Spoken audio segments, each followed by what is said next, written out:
Happy new year. তো এটা new ইয়ারের দিন ভিডিও আমি আর আপলোড করতে একটু লেট হয়ে গেছে, কারণ এতটা ব্যস্ত ছিলাম, কিছু না কিছু কাজে যেন আজকে কয়েকদিন ধরে আমি টাইমটা ম্যানেজ করতেই পারছি না।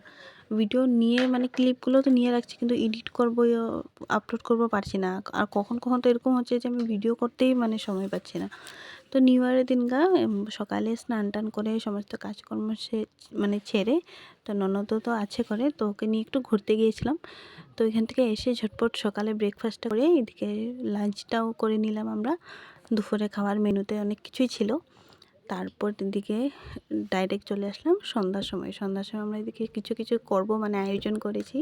তো এদিকে আমার মেয়ে পাগল হয়ে গেছে, ওই ধামাইল দেবে, এত ভালোবাসে ওই ধামাইল দিতে। তো আমরা সবাই মিলে একটু ধামাইল দিয়ে দিলাম, আমি, আমার শাশুড়ি মা, আমার ননদ, ননাস, তারপরে আমার ভাগ্নি আর আমার মেয়ে, সবাই মিলে আমরা একটু নাচানাচি করে নিলাম। তারপর চলে গিয়েছিলাম রান্নাঘরে। ওই এত ভালোবাসে, ওই ডান্স করতে খুব ভালোবাসে। আর ধামাইল দিতে তো বেশি, ছোটোর থেকে ওই ধামাইল যদি খেতে বসে আর কোনোখানে ধামাইলের গান যদি শুনে, তো ওই খাওয়ার থেকে উঠে চলে আসবে ধামাইল দিতে। এত পরিমাণে ভালোবাসে ওই ধামাইল দিতে। আমি এখানে গানটা আর দিলাম না, কারণ অনেক সময় ইস্যু চলে আসে না গান টান দিলে, তার জন্য গানটা মিউট করে দিলাম।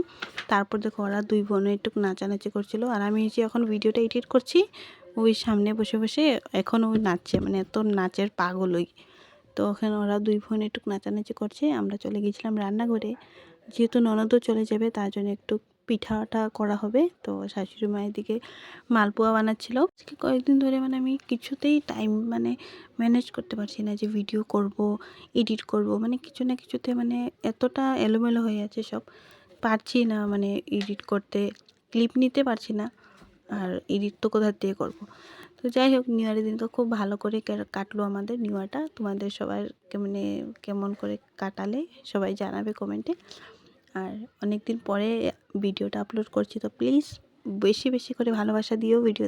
আমাদের নিউ ইয়ারে আমরা ছাদে প্রত্যেকবারেই পিকনিক করা হয় আর অনেকটা এনজয় করা হয়, কিন্তু এই বছর আর করা হলো না, কারণ আমাদের অনেক মানুষ নেই এখানে, যেহেতু সবাই অন্য অন্য দিকে চলে গেছে, তার জন্য এই বছর আর করা হলো না।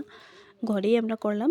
আর মানুষে বলে না যে একটুতেও অনেক ফুর্তি করা যায়, তো সেটাই হয়েছে। আমরা ঘরে ঘরে, আর অন্য কারোর দরকারই হলো না, আমরা 4-5 জনে মিলে খুব এনজয় করেছিলাম। তো এদিকে দেখো মালপোয়াটা হয়ে গেছিলো, তো আরও বানাচ্ছিলো, তো আমি আর বেশি নিইনি।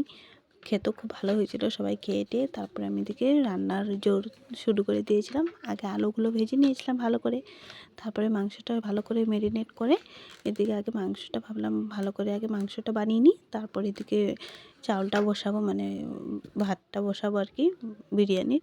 তো এদিকে মাংসটা হয়ে গেছে, আর মাংসটা একটু আমি রেখে দিয়েছিলাম নেক্সট দিনের জন্য, খেতে খুব ভালো হয়েছিল মাংসটাও। আর এদিকে দেখো আমার বিরিয়ানি রেডি, এখন দম দিয়ে তারপর সবাই আমরা খেতে বসে যাব।